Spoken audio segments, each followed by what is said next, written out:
금융소비자보호법 전면 시행에 따라 법 위반 소지가 지적된 온라인 플랫폼과 핀테크 업체들의 금융서비스 중단이 잇따르고 있습니다. 고객 편의성을 앞세워 관련 시장을 빠르게 잠식하던 주력 사업에 제동이 걸리면서 향후 성장성에 대한 우려도 커지고 있습니다. 1인당 월 최대 10만 원까지 돌려받을 수 있는 상생 소비 지원금, 이른바 카드 캐시백 정책이 다음 달부터 시행됩니다. 위축된 골목 상권 소비를 끌어올리겠다는 취지인데 코로나19 확산세가 여전한 상황에서 정책 시행의 적절성을 놓고 논란은 계속되고 있습니다. 금융당국의 강화된 대출 규제와 맞물려 부동산 청약시장을 중심으로 한 대출 규제 우려가 현실화되고 있습니다.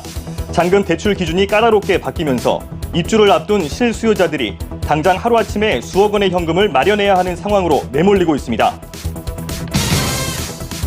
글로벌 차량용 전장 시장을 둘러싼 주요 기업들의 각축전이 한창인 가운데 삼성과 LG 등 국내 기업들도 막대한 투자에 나서면서 시장 공략에 사활을 걸고 있습니다. 그러나 적자가 지속되는 등 성과 측면에선 여전히 미흡하다는 지적이 나오고 있어 전장 사업 전략에 대한 근본적인 변화가 요구되고 있습니다. 여러분 안녕하십니까? 뉴스플러스 시작합니다. 금융소비자보호법이 본격적으로 시행되면서 금융상품 추천 서비스가 사실상 자취를 감췄습니다.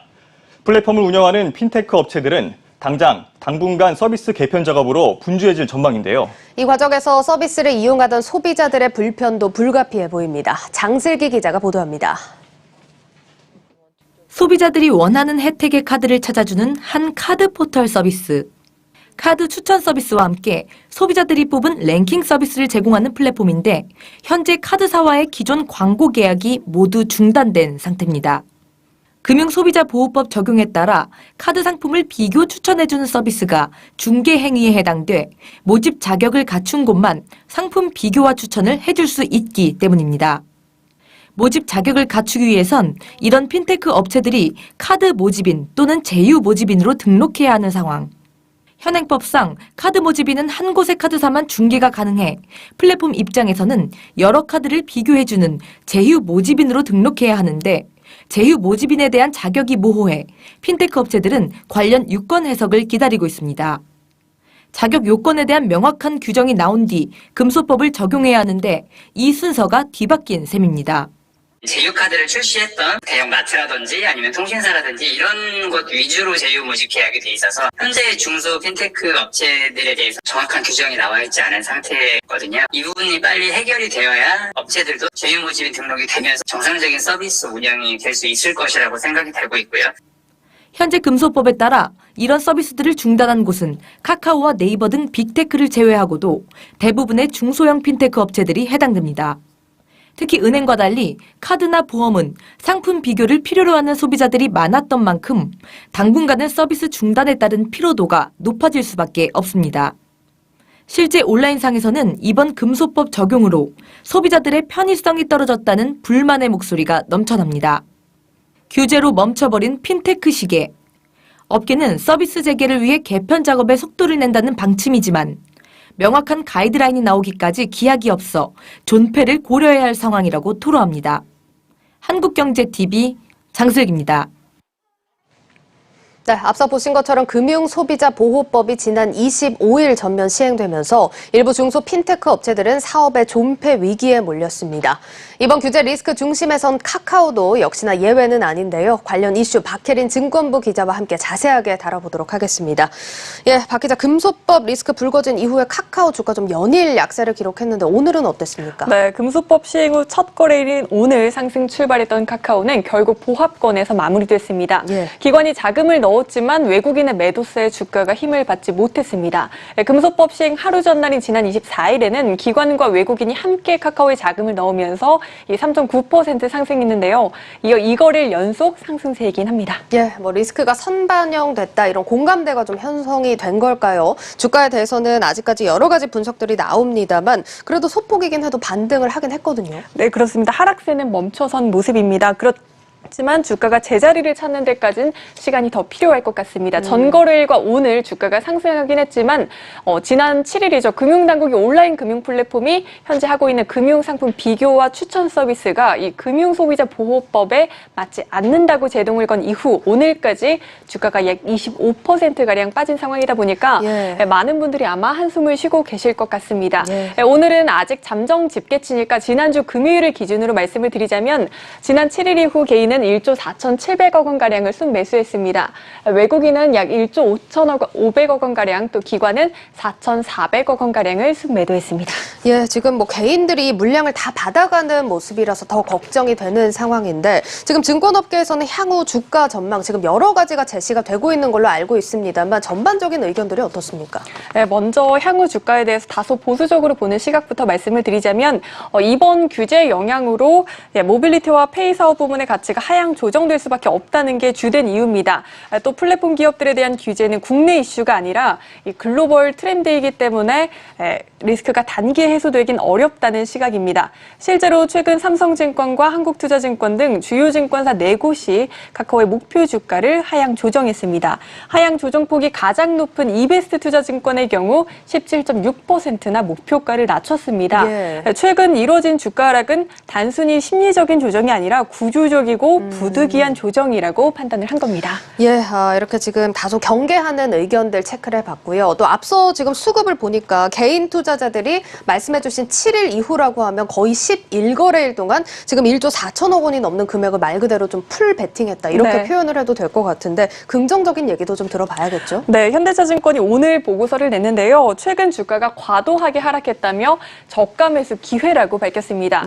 실적과 해외 진출 본격화를 근거로 들었는데 현대차증권이 예상하는 카카오의 3분기 매출액은 1조 4,494억 원, 영업이익은 2,261억 원입니다. 각각 전년 동기 대비 31.7%, 88% 증가할 것이라고 전망을 하고 있습니다. 또 카카오 웹툰이 태국과 대만을 필두로 아시아 권역에 6월부터 진출해서 시장에 안착을 했고 카카오가 인수한 북미 웹툰 플랫폼 탑파스 또한 미국 시장 공략에 박차를 가하는 등 해외에서의 성과 또한 기대된다는 설명입니다. 또 골목 상권 이슈를 해소하기 위해 추가적인 상생 방안도 나올 것이라고 기대하고 있습니다. 뭐 이번 사안을 지금 어떤 부분에 좀 초점을 두고 바라보냐에 따라서 투자 성향도 확실하게 좀 달라질 것 같습니다. 지금 보면은 증권사들마다도 이렇게 의견차가 좀 뚜렷한 상황인데 저희가 어떤 식으로 좀 접근을 하면 좋을까요? 네, 증권가에선 이번 국감까지 지켜보고 방향성을 결정하는 전략이 유효하다고 보고 있습니다. 한국투자증권은 장기 성장 스토리가 훼손된 상황은 아니지만 최소 국감 일정이 종료되는 10월까지는 압박이 계속될 것 같다고 분석했습니다. 하나투자증권도 당분간 정부 규제 관련 뉴스 이슈에 따라 주가 변동성이 확대될 수 있다며 단기 모멘텀에 대해서는 부진할 수 있다고 전망했습니다. 맞습니다. 이제 곧 국감 시즌 또 다가오고 있습니다. 카카오가 이번 국감의 핵심으로도 지목이 되고 있는데 국감까지는 이런 변동성이 좀 클 수 있다. 이렇게 보는 의견인 네, 맞습니다. 다음 달 1일부터 올해 국정감사가 시작이 되는데 과도한 골목 상권 침해 논란에 휩싸인 카카오를 향한 질책이 쏟아질 것이라고 예상되고 있습니다. 오늘 최종 확정된 국회 정무위와 이 과방위 증인 명단에 따르면 카카오를 창업한 김범수 의장은 다음 달 5일 열리는 공정거래위원회 대상 정무위 국감에 참석할 예정입니다. 여기에서의 발언들이 카카오의 주가에도 영향을 줄 수밖에 없을 겁니다. 또 김 의장이 국감장에 참석하는 건 2018년 이후 3년 만인데요. 여기서 김 의장의 문어발식 사업 확장 등 골목상권 위협 등에 대해서도 소명을 해야 하고요. 앞서 잠깐 말씀드린 이 소상공인과의 상생 방안에 대해서도 추가적으로 논의가 될 수 있습니다. 또 금소법으로 인한 매출 타격 등 투자자들이 우려하고 있는 부분에 대해서도 소명할 수 있는 기회가 아마 주어지게 될 겁니다. 또 과방위 국감에서는 택시 호출 시장을 장악한 뒤 최대 5천 원까지 택시 호출비를 올렸다가 여론의 문매를 맞았던 카카오 모빌리티 류궁선 대표가 증인으로 채택됐습니다. 이번 국정감사가 또 분수령이 될 수 있겠다는 생각도 듭니다. 자, 그렇다면 이 시점에서 카카오페이 얘기도 안 해볼 수가 없는데 지금 또 상장을 앞두고 있는 상황에서 이 카카오페이 또 금소법에 가장 크게 영향을 받고 있지 않습니까? 네, 맞습니다. 그래서 이 금소법 위반 소지가 있는 서비스들을 개편하면서 카카오페이는 상장 일정을 당초 다음 달 14일에서 11월 3일로 늦추기로 했습니다. 뭐 이렇게 되면 벌써 지금 3차례나 상장을 연기를 하는 건데 이번에는 뭐 어떻게 예정대로 진행이 될까요? 두고 봐야 할 것 같습니다만 일단 재개된 일정을 한번 살펴보면 다음 달 20일에서 21일 기관 투자자를 대상으로 수요 예측을 진행해 공모가를 최종 확정할 예정입니다. 또 25일에서 26일 일반 청약을 거쳐 상장할 예정입니다. 사실 이번에 이 금소법 이슈로 공모가가 하향 조정되는 게 아니냐 하는 시각들이 있었는데 카카오페이 측은 공모가를 조정하지는 않았습니다. 전과 동일한 6만 원에서 9만 원으로 유지를 했고요. 이에 따라 공모가 상당 기준 기업 가치도 11조 7,300억 원 수준으로 전과 동일하게 책정이 됐습니다. 그러면 공모가가 지금 이슈랑은 별개로 그대로 유지가 되는 겁니까? 네, 그렇습니다. 최종 공모가는 이 기관 수요 예측을 지켜봐야겠지만 공모가 밴드 자체가 과거 매출 성장률을 기반으로 산출됐기 때문에 설득력을 사실 얻기 위해선 앞으로도 높은 매출 신장률을 기록할 것이란 공감대가 형성돼야 합니다. 예. 이번 금소법을 반영해 카카오페이가 제출한 정정증권신고서에서는 금소법으로 인해 사업을 할 수 없을 경우 발생하는 매출액의 타격은 상반기 기준 1.2%입니다. 구체적으로는 금융투자업 0.4%, 보험업 0.8%입니다. 뭐 지금 수치상으로만 살펴보자면 조심스럽지만 네. 그렇게 비중이 크지는 않다는 생각이 들거든요. 네, 맞습니다. 다행히 이 매출의 약 16%를 차지했던 대출 비교 서비스는 금융상품 판매 중개, 또 대리업자 라이선스 취득으로 지속을 할 수 있게 됐습니다. 예. 펀드 투자는 카카오페이 증권을 통해 이루어진다는 점을 투자자에게 인지하는 조건으로 서비스가 지속될 예정입니다. 문제는 보험 부분인데요. 일단은 일부 서비스를 폐지하거나 잠정 중단하기로 했습니다. 예. 온라인 플랫폼을 통한 보험 상품 판매 라이선스가 법적으로 되어야만 카카오페이 플랫폼에서 보험 상품 중개가 가능합니다. 카카오페이 측은 이 보험업은 자회사인 KP 보험 서비스를 중심으로 꾸려 나가는 한편 보험 선물하기 서비스 등은 폐지를 하고 내보험 관리 또 자동차 보험 조회나 이런 미니 보험 서비스는 잠정적으로 중단하기로 했습니다. 일단 국감 진행 상황 유심히 지켜봐야겠고요. 또 남은 상장 일정까지 투자자들의 신뢰 확보 방안에 대해서 어떤 입장을 내놓을지에도 초점을 맞춰봐야겠습니다. 예, 알겠습니다. 자, 먼저 카카오에 대한 의견들을 좀 정리를 해보자면 이번 규제로 타겟팅이 된 사업 가치가 좀 하향 조정될 것이다. 이런 경계감이 있는 의견들도 있는 반면에 실적 시즌이 다가오는 만큼 카카오의 분기 성장성과 과도한 주가 하락폭에 초점을 맞춰서 다소 긍정적으로 보는 시각이 공존하고 있습니다. 아직은 또 국감 시즌이 남은 만큼 사안을 조금 더 지켜보셔야겠지만 지금 현재 나오고 있는 다양한 의견들도 수렴하셔서 포트폴리오 재정비를 해보시면 좋을 것 같습니다. 지금까지 증권부 박혜린 기자와 함께했습니다. 오늘 말씀 고맙습니다. 감사합니다.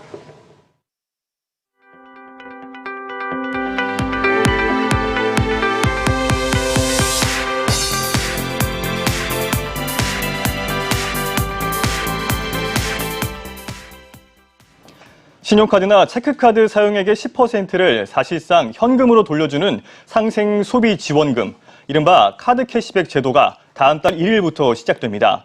정부가 오늘 이 제도의 구체적인 시행 방안을 발표했는데 형평성 논란과 같은 문제들이 지적되고 있습니다. 보도에 조연석 기자입니다. 상생소비지원금, 이른바 카드 캐시백 제도는 올 2분기 월 평균 카드 사용액보다 3% 이상 카드를 더 쓰면 초과분의 10%를 환급해주는 제도입니다. 예를 들어 2분기 월 평균 100만 원을 쓴 사람이 10월에 153만 원을 쓸 경우 증가액 중 3만 원을 제외한 50만 원의 10%, 5만 원을 캐시백으로 돌려줍니다. 캐시백 한도는 1인당 월 10만 원, 2달 최대 20만 원까지입니다. 정부는 10월부터 2달간 이 제도를 시행하는데 관련 예산은 총 7천억 원이 투입됩니다. 모든 신용카드 사용액이 캐시백 대상은 아닙니다. 골목상권 살리자는 취지에 맞춰 백화점과 대형마트, 대형 전자제품 판매점 등은 대상에서 제외됩니다. 신차 구입과 명품 매장도 빠지고 쿠팡과 11번가 등 대형 종합 온라인몰에서 사용하는 금액도 제외됩니다. 다만 배달앱 주문이나 여행, 숙박 상품 온라인 결제, 스타벅스 등 프랜차이즈 매장 등은 포함됩니다. 국민들 소비에 인센티브를 지원하는 방식이기 때문에 과도한 사용처를 제한할 경우에 사업에 참여가 부진할 가능성이 있어서 신용카드 캐시백을 받으려면 정부의 상생소비지원금 프로그램에 참여를 신청해야 합니다. 사용하는 여러 개 카드사 가운데 한 곳을 지정한 뒤 카드사 홈페이지나 모바일 앱, 콜센터 등에서 11월 말까지 신청하면 됩니다.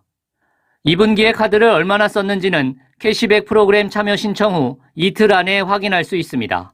또 10월과 11월에 카드를 얼마나 썼는지, 캐시백을 얼마나 받을 수 있는지도 카드사 홈페이지에서 확인할 수 있다는 게 정부 설명입니다. 카드 사용 다음 달 15일에 지급되는 캐시백 포인트의 사용처 제한은 없지만 내년 상반기까지 사용하지 않으면 자동 소멸됩니다. 정부는 마켓컬리는 전문 온라인몰이라며 포함시키고 쿠팡은 종합 온라인몰이라며 제외했습니다. 하지만 둘 다 코로나19 수혜 업종이라는 점에서 형평성 논란은 지속될 전망입니다. 대형마트는 제외하면서 대기업 계열의 기업형 슈퍼마켓은 대상에 넣은 것도 앞뒤가 맞지 않는다는 지적입니다. 코로나 확진자가 급격하게 늘어나는 상황에서 경제와 방역 정책이 엇박자를 낸다는 우려와 함께 소비 회복에 대한 실효성 논란도 제기되고 있습니다. 카드 캐시백의 경우에는 전반적인 고소득층을 제외한 효과가 크지 않을 가능성이 높은 데다가 실질적인 지원 효과도 취약계층이나 상황으로 인해서 어려워진 분들을 돕는데도 역할하지 못할 가능성은 있다고 생각됩니다. 한국경제TV 조현석입니다. 금융권의 대출 문턱이 크게 높아지고 있습니다. 폭증하는 가계 대출로 인한 금융 위험성을 낮추자는 건데 이 취지는 이해하지만 규제로 인한 타격은 실수요자들에게 되돌아갈 것이라는 우려가 커지고 있습니다. 전효성 기자입니다. NH농협은행에서 시작된 대출 제한 조치가 KB 국민은행으로 번지고 있습니다. KB의 가계대출 잔액은 지난해보다 4.31% 올라 당국이 제시한 증가율 목표치 5에서 6%에 근접했습니다. 이에 부동산 관련 대출을 일제히 축소하기로 가닥을 잡았는데 발등에 불이 떨어진 건 청약시장입니다. 보통 입주 직전 잔금 대출은 주변 시세에 따라 한도가 책정되는데 이번 대출 제한 조치에서는 분양가를 기준으로 하기로 했습니다. 주변 시세가 10억 원인 아파트를 5억 원에 분양받았을 경우 지금까지는 10억 원의 40%인 4억 원을 대출받을 수 있었지만 앞으로는 5억 원의 40%인 2억 원만 대출이 되는 겁니다. 하루아침에 수억 원의 현금이 더 필요하게 된 상황이라 입주를 앞둔 이들의 불안은 고조되고 있습니다. 당연히 대출이 될 거라고 생각하고 청약에 넣었죠. 집을 여러 채 가지고 있는 것도 아니고 딱 한 채 그것도 이제 청약으로 이제 가지게 된 건데 대출을 막으면 정말 앞이 막막한 거죠. 전세 대출도 불안하긴 마찬가지입니다. KB국민은행은 전세 대출 한도를 보증금이 오른 만큼만 해주기로 결정했는데 전체적인 전세 물량이 줄어든 시장에서 결국 대출 한도 축소는 월세와 반전세 비율을 늘리는 결과로 이어질 공산이 큽니다. 만약 이 같은 대출 축소 방침이 장기화될 경우 전세 소멸로 이어질 수 있다는 분석까지 나옵니다. 결국 무주택자의 내 집 마련 수단인 청약, 저렴한 거주 수단인 전세가 가계대출 조절이라는 명분하에 사라지게 되는 셈입니다.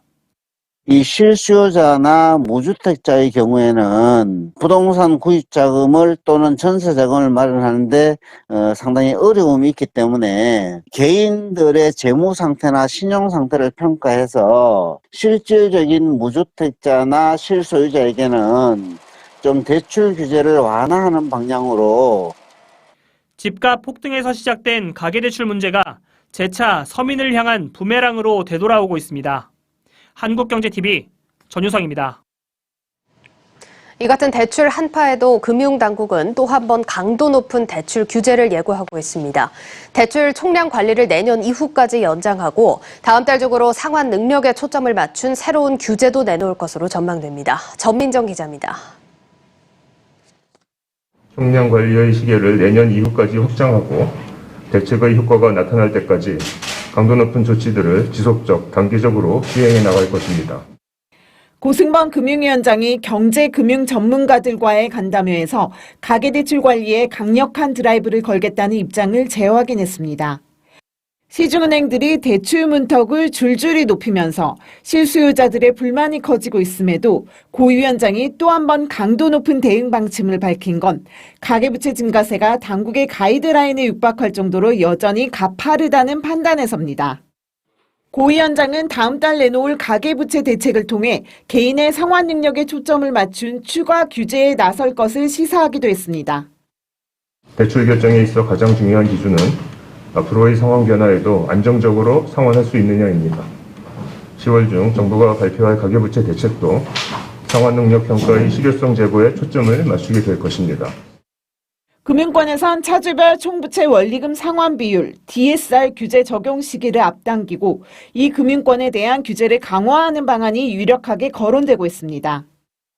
이와 함께 고 위원장은 증권사의 건전성 악화와 시장 변동성 확대가 우려된다며 증권사의 신용거래 융자를 죄는 방안도 검토 중임을 밝혔습니다. 경제 전문가들도 가계부채 문제에 엄격한 관리가 필요하다는데 공감하고 있는 상황. 신용상 금융연구원 센터장은 간담회에서 가계부실과 자산가격 리스크가 경제의 시스템 리스크로 전이되지 않도록 차주별 상환능력 평가와 풍선효과 차단을 통한 부채의 질 관리가 시급하다고 강조했고, 김영인 나이스평가정보 리서치 센터장은 가계부채 연착륙 방안 마련을 위해 전세대출 증가 요인도 살펴볼 필요가 있다며 최근 급증한 전세대출에 대한 우려를 나타냈습니다. 실수요 대출이 급증하는 10월을 앞두고 금융당국이 상환 능력에 초점을 맞춘 더 센 규제를 예고하면서 시중은행의 도미노 대출 중단 사태가 현실화될 가능성은 더욱 커질 전망입니다. 한국경제TV 전민정입니다.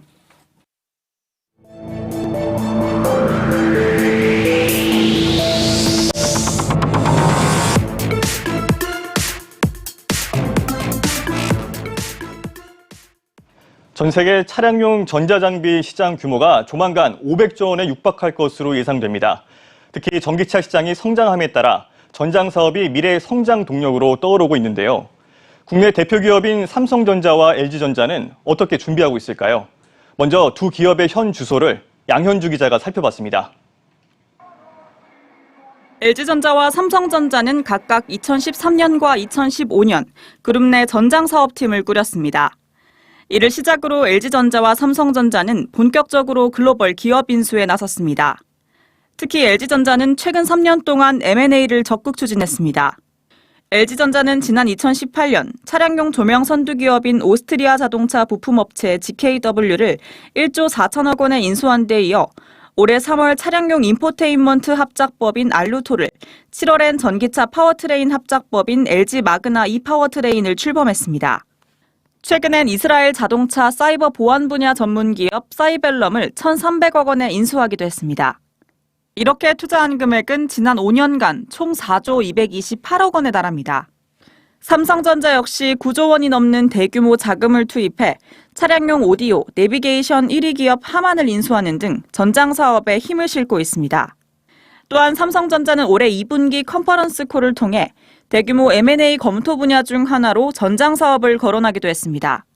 하지만 업계에선 미래 먹거리라는 수식어가 무색할 정도로 성과는 아직 미흡하다는 지적이 나옵니다.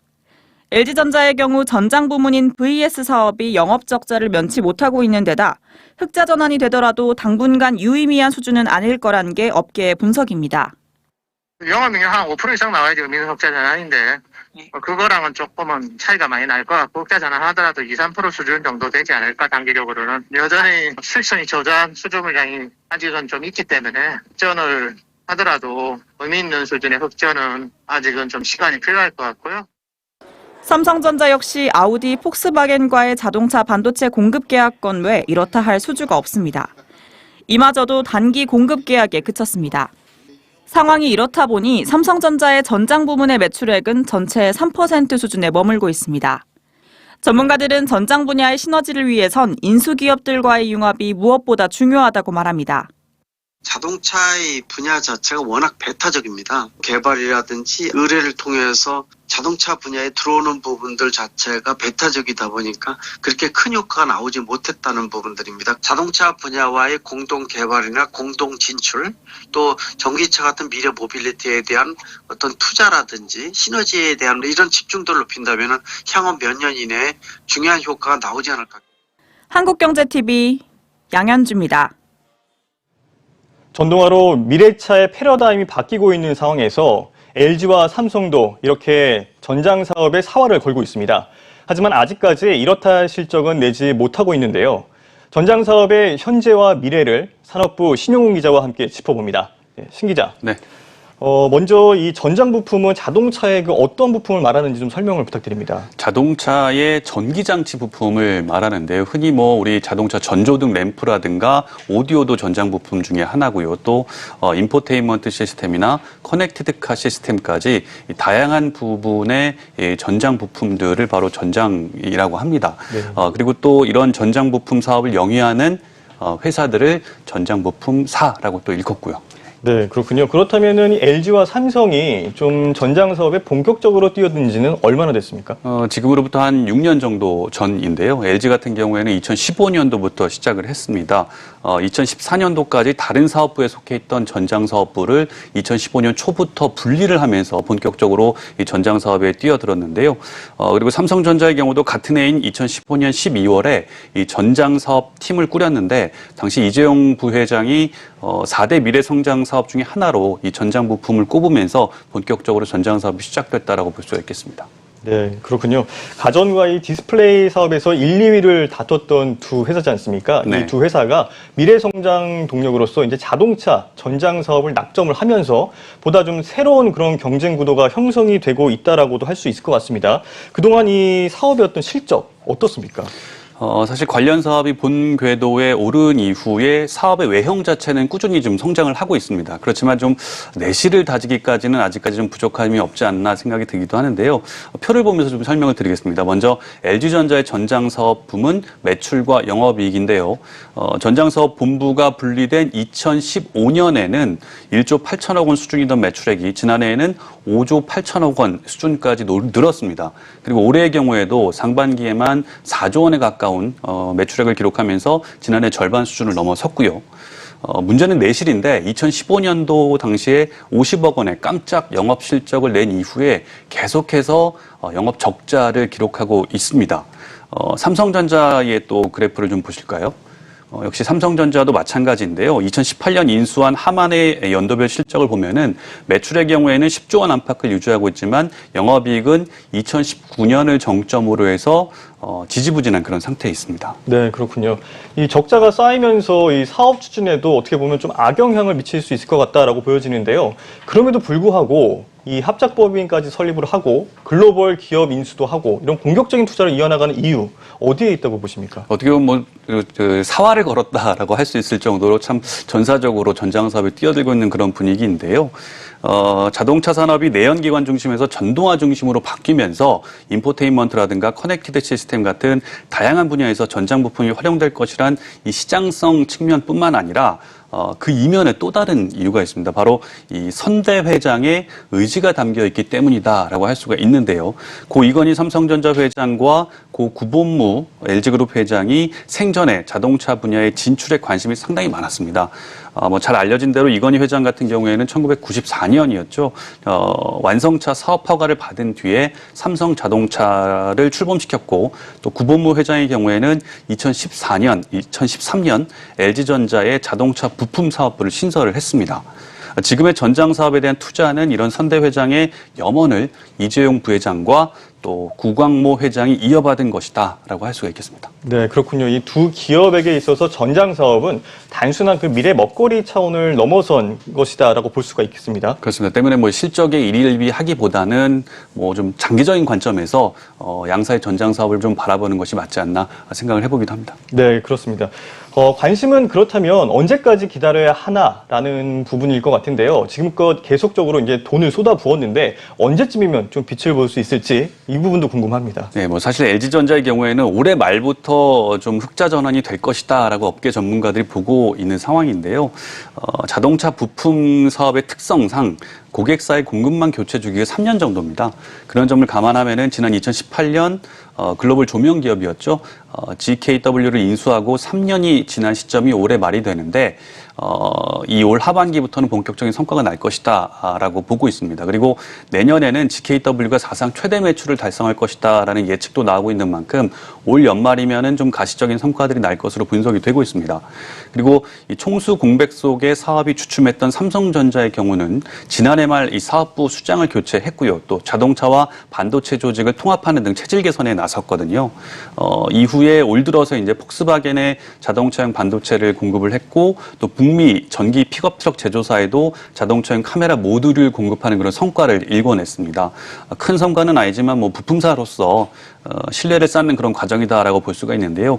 여기에 이 부회장 복귀 이후에도 미래 사업의 속도가 나고 있는 만큼 내년 하반기부터는 또 다른 성과들을 일궈낼 것이다라는 것으로 전문가들은 분석을 하고 있습니다. 네, 앞서 저희가 리포트에서도 좀 살펴봤듯이 좀 언급이 됐다시피 이 전장 부품 시장이 커지면 커질수록 글로벌 경쟁도 점점 더 치열해질 텐데 그렇다면 글로벌 이 전장 부품 시장 앞으로 어떤 식으로 좀 재편될 거라고 보십니까? 일단 시장이 확대되면서 경쟁도 그만큼 치열해지기 때문에 기업들 간 합종 연행이 이전보다 좀 활발해질 것으로 예상이 되고 있습니다. 사실 전장 사업 같은 경우에는 그 분야가 상당히 방대하거든요. 그리고 관련 기업도 이 특정 부품만을 생산하는 특정 부품만 전문적으로 생산하는 그런 소규모 기업들도 있지만 삼성이나 LG전자처럼 전자 계열이라든가 또 보쉬처럼 전통적인 자동차 부품사들이 전장 사업부를 따로 두고 참여하는 그런 경우도 상당히 많거든요. 이렇다 보니까 글로벌 시장에서도 특정 기업이 독주를 하는 체제가 만들어지기는 쉽지 않다라는 것이 전문가들의 분석입니다. 따라서 개별 기업들은 자신들의 기존 사업과 시너지를 고려해서 전장 사업을 영위할 가능성이 상당히 크고요. 그리고 기술력이라든가 시장 점유율은 합작이나 M&A를 통해서 키워나가는 방식으로 관련 산업이 재편될 가능성이 높다는 것이 전문가들의 분석입니다. 네, 전동화로 이렇게 자동차 시장이 재편되면서 관심을 받고 있는 전장 부품 사업과 또 국내 기업들의 사업 현황 신용훈 기자와 함께 살펴봤습니다. 잘 들었습니다.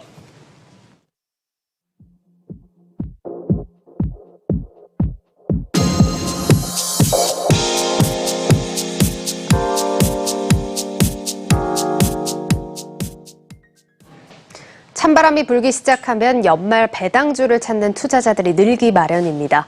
올해는 불안한 장이 이어지면서 이 배당주를 찾는 움직임이 좀 더 빨리 나타나고 있다고 하는데요. 어떤 종목들이 주목받고 있는지 오민지 기자가 살펴봤습니다.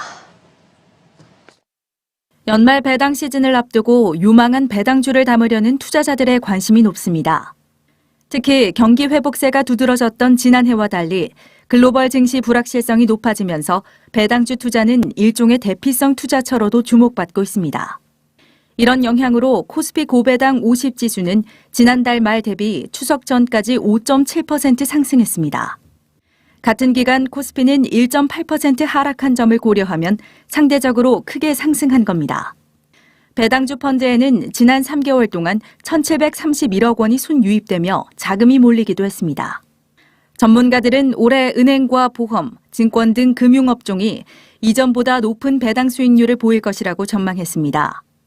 NH투자증권은 은행업계가 올해 사상 최대 이익으로 카카오뱅크를 제외한 전 종목이 5% 이상 배당 수익률을 기록할 것이라고 전망했습니다. 손해보험주는 코로나19 반사이익과 사업비 안정으로, 생명보험주는 변액 보증준비금 환입 등으로 사업 구조가 개선될 것이라고 분석했습니다. 또 증권업계에 대해서는 우호적인 증시 주변 환경과 하반기 대여급 IPO 등의 영향으로 긍정적인 전망을 내놨습니다. 배당 수익률은 굉장히 높은 편이죠. 은행도 한 6%는 될 것 같고 평균, 보험도 한 5%대 예상하고 있고요. 금융주가 일반적으로 이익이 좋은 데다가 그것도 충분히 또 회사도 그걸 알고 있어요. 마켓에서 배당을 기대하고 있다는 걸. 이 밖에 5G 사용자가 급증한 통신주와 올 상반기 사상 최대 실적을 기록한 화학주도 연말 배당 기대주로 꼽힙니다. 흔들리는 증시 상황 속에서 비교적 안정적인 수익을 기대할 수 있는 배당주 투자. 전문가들은 배당 매력과 더불어 연말까지의 실적 개선 여부를 따져 투자하는 것이 중요하다고 강조합니다. 한국경제TV 오민지입니다. 국내 이커머스 1위 사업자 쿠팡이 잇단 악재에 소가리를 하고 있습니다. 좀처럼 나아질 기미를 보이지 않는 실적 탓에 주가는 반토막이 났고 회사를 둘러싼 잡음도 끊이질 않고 있습니다. 쿠팡은 과연 제2의 아마존이 될 수 있을까요? 방서호 기자가 보도합니다. 미국 뉴욕 증권거래소에 상장한 쿠팡 주가는 지난 24일 기준 28.31달러로 상장 이후 최저치를 기록했습니다. 흑자 전환 시점이 늦어지면서 실적 발표 때마다 주가가 하락했고 주요 투자자인 소프트뱅크까지 지분을 팔아치우며 고점 대비 반토막이 났습니다. 쿠팡의 지난 2분기 매출은 전년 동기 대비 71% 늘어난 44억 7,811만 달러를 기록했지만 같은 기간 순손실은 5억 1,860만 달러로 적자폭이 외려 커진 상황. 전문가들은 당분간 쿠팡의 부진이 지속될 것이라고 내다봤습니다. 현재의 가격 후려치기 방식으로는 수익성을 개선하기 어렵다는 이유에 섭니다. 쿠팡의 GP 마진율은 15% 수준으로 쿠팡과 유사한 직매입 구조의 다른 판매 채널에 비하면 턱없이 낮습니다. 지나친 최저가 판매 정책은 입점 브랜드들의 이탈로 이어졌습니다. 코로나19 사태 이후 비대면 소비 확산에도 불구하고 시장 점유율 확대에 제동이 걸린 셈입니다. 제2의 아마존이 되기 위해선 시장 점유율을 35%까지는 끌어올려야 하는데 상황은 녹록지 않습니다. 대형 플랫폼의 문어발식 사업 확장이 도마 위에 오르면서 쿠팡의 퀵커머스 사업도 골목 상권 침해 논란을 피할 수 없게 됐습니다. 이와 함께 최근 쿠팡의 고객 정보가 중국으로 빠져나가고 있다는 의혹까지 제기되며 소비자들의 반발이 거세지고 있습니다. 한 개의 사업자가 50% 이상의 점유를 할 수 있는 정책적이라던가 그런 문화가 부담이 있을 뿐만 아니라 이마트, 이베이 코리아 이런 인수에도 보셨다시피 경쟁이 심화될 수 있을 것 같기 때문에 그런 부분이 조금 어려움이 있을 수 있다라고 생각됩니다.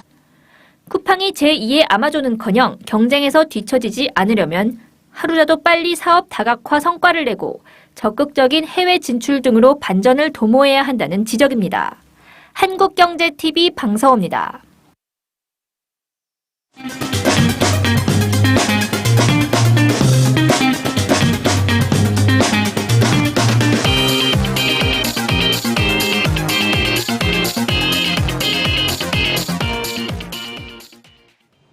뉴욕 증시 A2G 조영 기자와 함께 이야기 나눠보겠습니다. 네, 어서 오세요. 안녕하세요. 네, 안녕하세요. 오늘 저희가 이야기 나눠볼 기업 어디인가요? 네, 9월 들어서 특히 추석 연휴에 우리 서학개미들이 아주 관심을 집중적으로 쏟았던 LCID, 바로 루시드 모터스입니다. 네, 루시드 하면은 이 넥스트 테슬라다라고 해서 더 유명해진 기업 아닙니까? 맞습니다.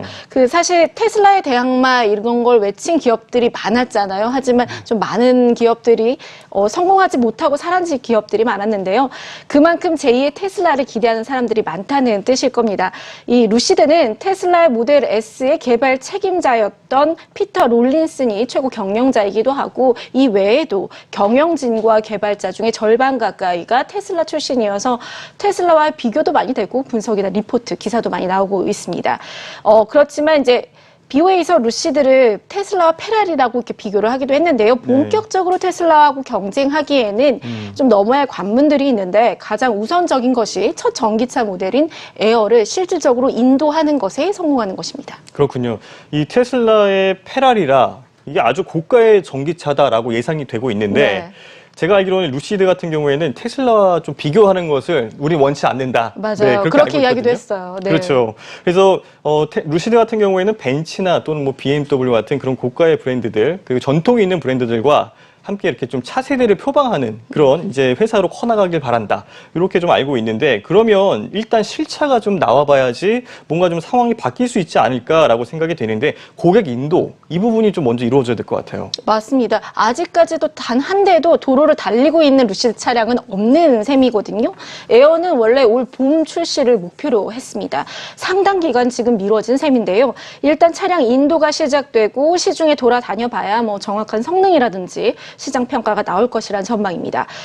여기에 새로운 소식이 있는데요. 현지 시간 27일, 그러니까 우리 시간으로 내일이 될 겁니다. 루시드가 프로덕션 프리뷰 공장 공개 행사를 엽니다.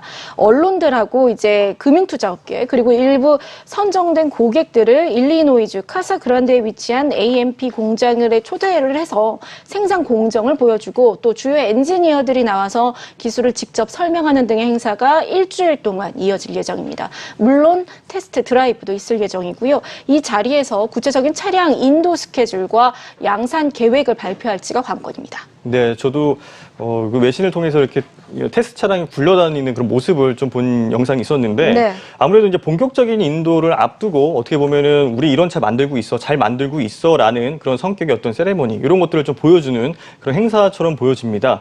그러면 시장에서는 과연 언제쯤 이게 양산 차량을 만나볼 수 있을지 그것도 궁금할 것 같아요. 사실 저희가 기대했던 것은 상장 당시에 어떤 CEO가 좀 이야기를 하지 않을까 했었는데 그 당시에는 이제 구체적인 일정을 얘기하지 못했거든요. 그래서 이번에 프로덕션 프리뷰에서 구체적인 첫 인도 시기와 그리고 양산 연내에 어느 정도 생산을 할 수 있는지 그 대수를 공개하지 않을까라는 기대가 높습니다. 그리고 사실상 임박했다는 것이 업계의 중론이고요. 사실 이제 대량 생산 경험이 없는 신생 기업에게 양산은 어떻게 보면 좀 굉장히 어려운 일일 수 있습니다. 그래서 시장에서는 당장 뭐 10월부터는 인도가 시작이 돼야 연내에 대량 생산으로 갈 수 있는 길이 열리지 않을까라고 전망을 하고 있습니다. 일단 가지고 있는 목표는 올 연말까지 500여 대, 그리고 내년에는 2만 대, 이후에서 연간 생산량을 최대 5만 대까지 늘릴 것으로 예상되고 있고요.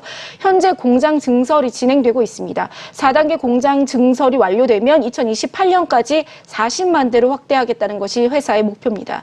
하지만 이제 과거 테슬라도 첫 모델 S 인도와 양산을 앞두고서 연기를 거듭했던 적이 있습니다. 그래서 루시드 역시 잡음 없이 대량 생산 단계에 돌입할 수 있을지는 좀 주목해 보아야 할 것으로 보입니다. 네, 그렇군요. 2028년까지 40만 대라고 하면 이게 적지 않은 대수인데요. 네. 자, 근데 요즘에 이제 반도체 품귀 현상 이 부분도 좀 저희가 짚고 넘어가야 될 것 같습니다. 그래서 이 부분에 대한 어떤 영향을 받지 않을지 이것도 좀 궁금하고요.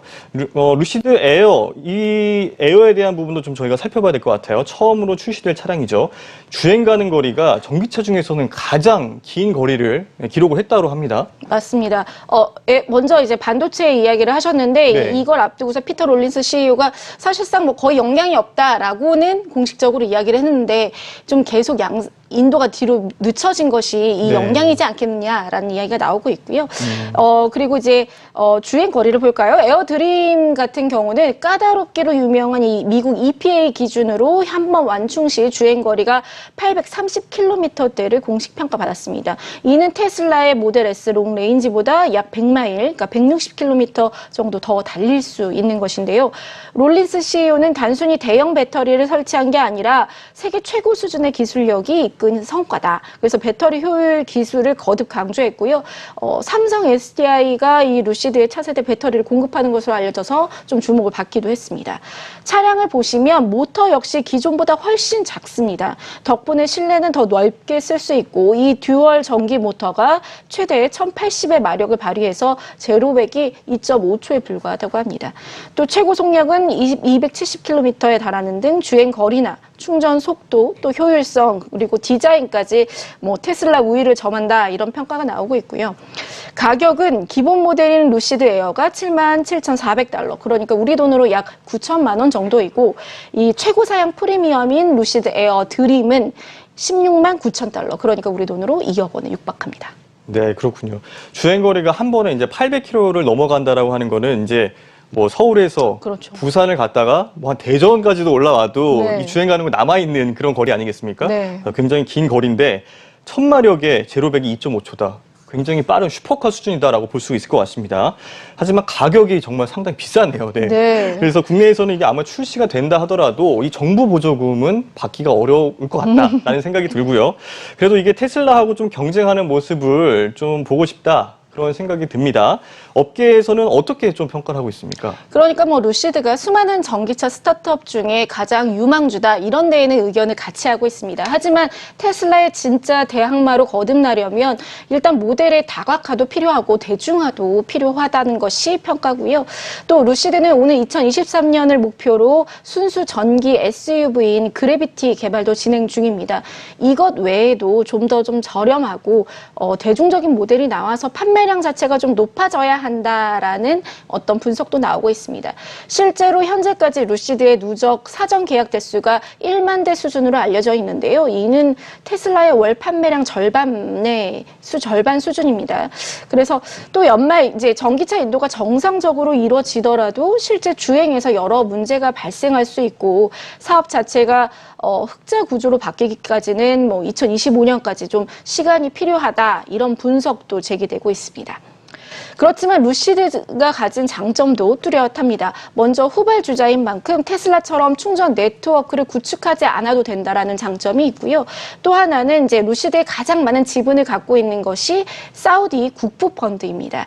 60% 정도 갖고 있는데 지속적인 투자를 이미 올해 초에 예고를 했거든요. 그래서 성장을 위한 자금력이 탄탄하다는 부분도 강점이 되겠습니다. 네, 그렇군요. 그렇다면 저희가 또 주가 흐름도 좀 한번 살펴볼 필요가 네. 있을 것 같습니다. 이달 초에 보니까 상당히 좀 떨어졌다가 네. 또 최근에 좀 더 올라가는 반등하는 모습을 보여주고 있는 것 같아요. 이유가 좀 뭐라고 보십니까? 그러니까 루시드도 이번에 역시 스펙 합병 방식으로 상장이 되었거든요. 네. 그래서 이전 스펙 주식 티커명이 CCIV였는데요. 상장 이후에 이제 주가 상세를 그렇게 보이지 못하다가 9월 초에 좀 많이 떨어졌는데 이 시기가 바로 1차 락업 해제 이슈가 있었습니다. 첫 락업 일정이 9월 1일에 있었는데요. 이때 주가가 많이 떨어졌고요. 이를 바닥이라고 본 투자자들이 다시 들어가서 지금은 상당 부분 회복된 모습입니다. 남은 락업 해제 일정은 내년 1월 19일에 한 74% 정도 있고요. 그다음에 2023년 1월에 나머지가 예정되어 있습니다. 하지만 좀 상당 기간 남아있는 만큼 시장에는 큰 영향이 없을 것이라 이렇게 보여지고 있습니다. 월가에서도 이 루시드에 대한 리포트가 아직 많이 나오지는 않았습니다. 3개인데요. 뱅크 오브 아메리카와 모건 스탠리 그리고 시티그룹입니다. 이 중에서 두 곳이 매수를 제시했고 모건 스탠리는 비중 축소, 그래서 목표가를 적정 주가를 12달러로 제시하고 있습니다. 시티그룹은 테슬라보다 루시드를 오히려 선호한다 이렇게 평가를 내렸고 또 투자 리서치 회사인 CFRA 역시 루시드 주가가 1년 내 25% 추가 상승할 것이다 라고 전망을 했습니다. 네, 그렇군요. 오늘 소식은 여기까지 듣도록 하겠습니다. 글로벌 콘텐츠부 조현 기자와 함께했습니다. 잘 들었습니다.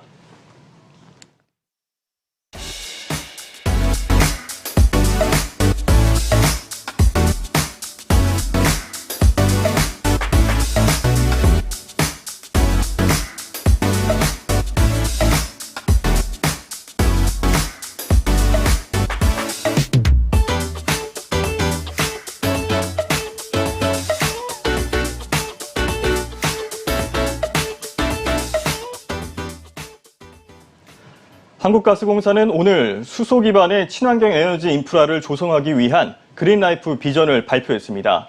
가스공사는 수소 신사업 비전을 발표하고 대구 지역을 연고로 하는 가스공사 페가수스라는 팀명의 프로농구단을 창단한다고 선포했습니다. 가스공사에 따르면 오는 2030년까지 연산 83만 톤을 공급할 수 있는 수소 생산 인프라를 구축하고 이를 통해 영업이익 3조 원 시대를 열겠다는 계획입니다. 뉴스플러스를 마칩니다. 네, 잠시 후 이어지는 뉴스플러스 외전도 많은 시청 바라겠습니다. 고맙습니다.